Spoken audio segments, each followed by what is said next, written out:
So finally, after about a whole day's worth of work, we were able to say we completed one room, which was Willow's bathroom, with drywall.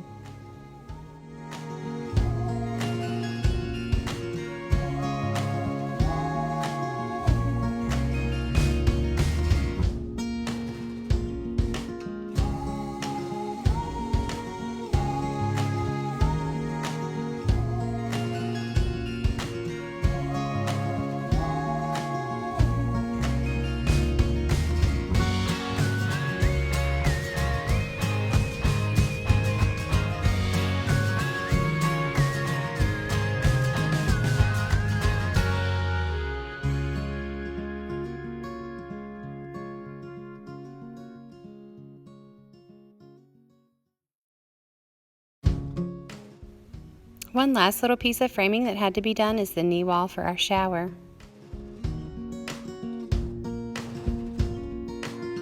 So Jason got the rest of our light boxes installed. We had to figure out where we wanted those near the doors, and he got all of those installed, and the boxes that go around all of the electrical sockets outside, and also the water spigots as well.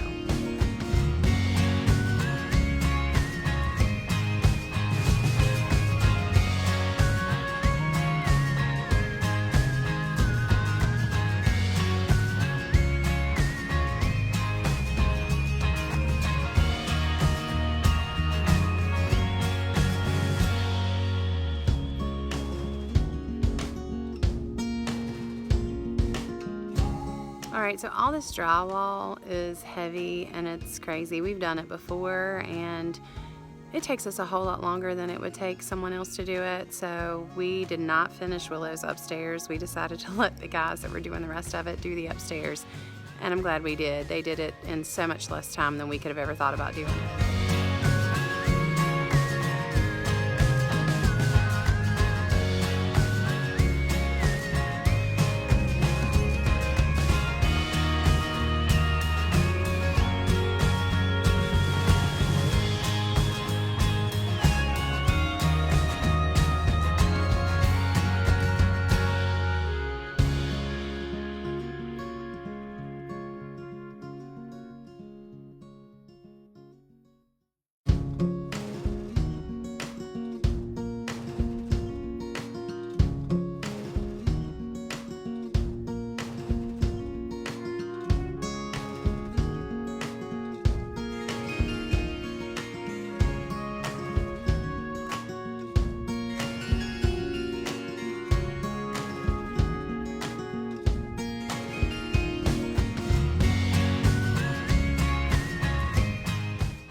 Y'all know I had to protect the stove, right? So Jason and I wrapped the stove to keep the drywall mud off of it before the drywallers started putting the mud over all the drywall screws.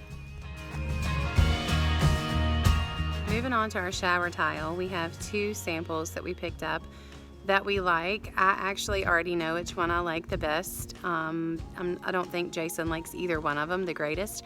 But regardless, I think he's good with it. We are going to do the river rock in the bottom. So if you guys would just leave your vote down in the comments below, that would be great. Number 1 and number 2 were marked, so just leave your vote and we'll see if that's what we pick.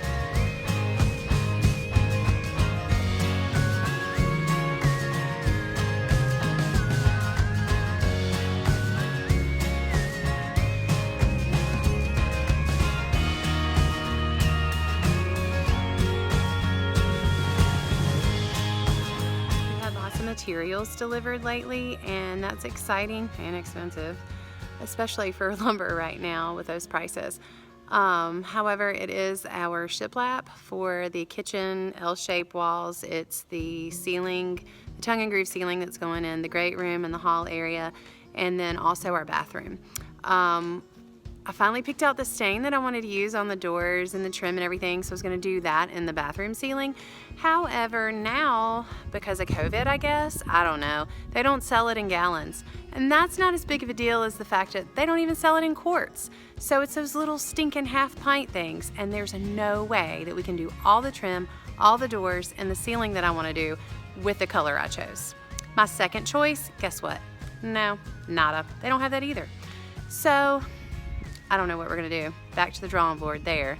But at least all those things are in. So now they're to be stained or painted, primed, what have you, and that is going to be a job.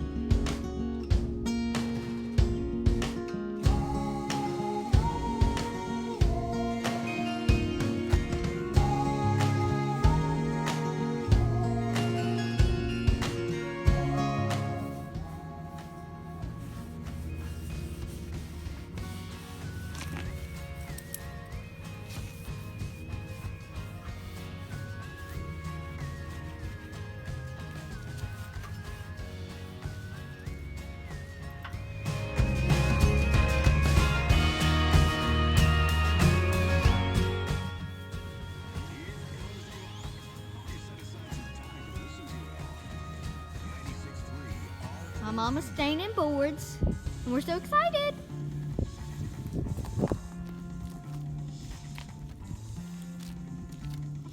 We finally got some siding on the front of the house, which is pretty exciting because now when you pull down the driveway, you can actually see what the house is potentially going to look like. We weren't able to do much more because the materials we ordered for our porch roof and the decking roof materials did not come. So we were only able to get about 4 pieces on, but that's probably enough for us to have done that day because it's pretty hard. I want to say hard. It's not really hard. It's fretful. Let's put it that way. It's fretful. So that was about enough for us that day.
Oh, the joys of living on a road that's more traveled.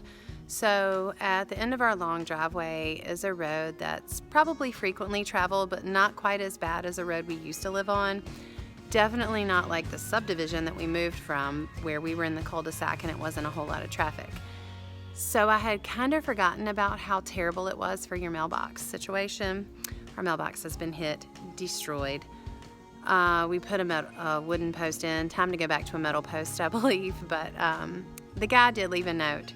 And that is great because the last place I lived that I had issues with the mailbox, I believe it was hit about 20 times in 12 years and only one person left a note. Seriously, at least leave a note, you know? So at least this guy did the right thing. But it's all got to be replaced, and who has time for that, right?